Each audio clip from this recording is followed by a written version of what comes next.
Foundations of Amateur Radio.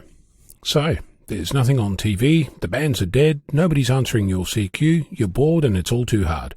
You've run out of things to try, there's only so many different ways to use the radio and it's all too much. I mean, you've only got CW, AM, SSB, FM, there's upper and lower sideband, then there's RTTY, the all too popular FT8, then there's Whisper, but then you run out of things, right?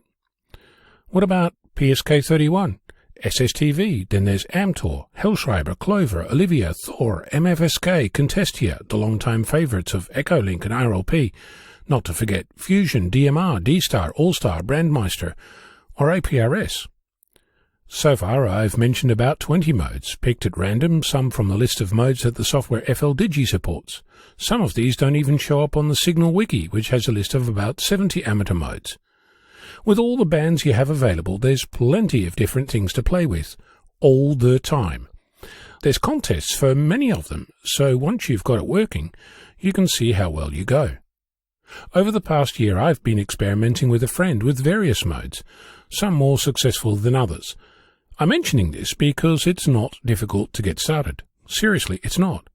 The most important part of this whole experiment is getting your computer to talk to your radio. If you have FT8 already working, you have all the hardware in place. To make the software work, you can't go past installing Fldigi. As a tool, it works a lot like what you're familiar with. You'll see a band scope, a list of frequencies, and a list of decodes. It's one of many programs that can decode and generate a multitude of amateur digital modes. If this is all completely new to you, don't be alarmed. There are essentially two types of connections between your computer and your radio. The first one is audio, the second is control. For this to work well, both these need to be two-way, so you can both decode the audio that the radio receives and generate audio that the radio can transmit. The same is true for the control connection. You need to be able to set the transmit frequency and the mode, and you need to be able to read the current state of the radio, if only to toggle the transmitter on and off. If you already have cat control working, that's one half done.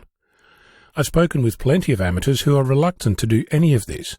If this is you, don't be afraid. It's like the first time you keyed up your radio. Remember the excitement? You can relive that experience no matter how long you've been an amateur. Depending on the age of your radio, you might find that there's only one physical connection between your computer and the radio, either using USB or even Ethernet. You'll find that your computer will still need to deal with the two types of information separately. Notice that I've not talked about what kind of operating system you need to be running.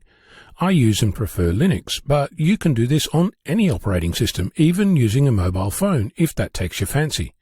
Getting on air and making noise using your microphone is one option, but doing this using computer control will open you to scores of new adventures.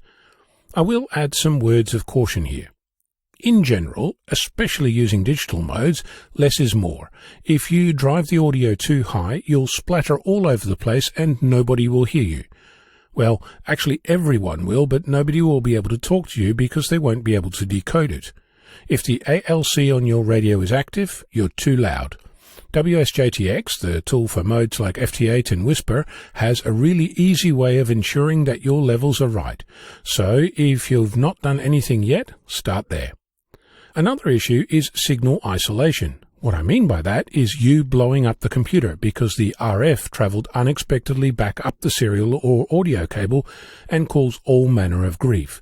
You can get all fancy with optical isolation, and at some point you should, but until then, dial the power down to QRP levels, 5 watts, and you'll be fine. A third issue that was likely covered during your licensing is the duty cycle. It's the amount of time that your radio is transmitting continuously as compared to receiving only. For some modes, like Whisper, for example, you'll be transmitting for a full 2 minutes at 100%, so you'll be working your radio hard. Even harder might unexpectedly be using FT8, which transmits in 15-second bursts every 15 seconds, so there may not be enough time for your radio to cool down. Investing in a fan is a good plan, but being aware of the issue will go a long way to keeping the magic smoke inside your radio. I'm sure that you have plenty of questions after all that. You can ask your friends or drop me an email, cq@vk6flab.com, and I'll be happy to point you in the right direction. Next time there's nothing good on TV, get on air and make some digital noise. I'm Ono, Victor Kilo 6, Foxtrot Lima, Alpha Bravo.